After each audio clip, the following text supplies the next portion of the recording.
Kanina pa tong buntis na tutulala, nag-aantay na tulungan. Laki-laki ng tiyan, oh. Kanina pa to. Kanina pa siya. Sabi niya, tulungan niyo naman ako, yung kuko ko, kasi sumabit. Ay, cuticles mo, cuticles mo. Ano mga ganyan? Kanina pa yan. Cuticles mo. Nanang B. Kanina pa yan. Ma-pride yan eh. Hindi yan magpapatulong. Pero deep inside, sabi niya sana may tumulong sa akin. Ah, cuticles mo mula. Ay, cuticles natin ang pula yan. Sumabit yung kuko mo na. Hindi siya gumagalaw. Then, nagpapapansin kasi gusto magpa-pedicure kasi nga buntis. Tawagin na yung naglilinis ng kuko. Pakitikan si Nanang B. Naglilinis kay tita.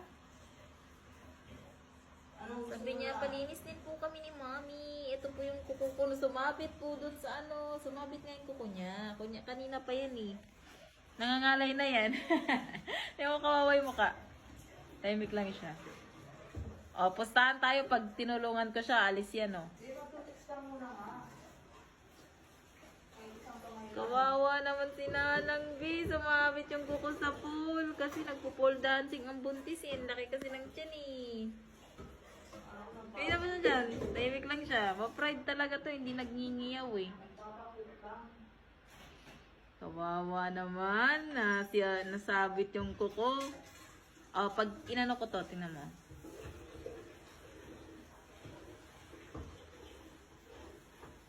Sumabit nga kanina pa to. Na malalim.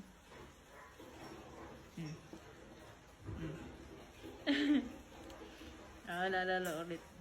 Ang buntis. Ang buntis na Nanang B. Nanang B.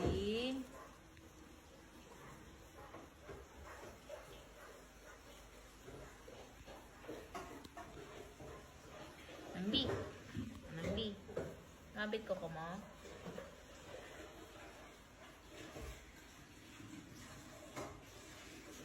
Bakit siya mo ano ka? Eh, di mo pinagsikas? Hindi.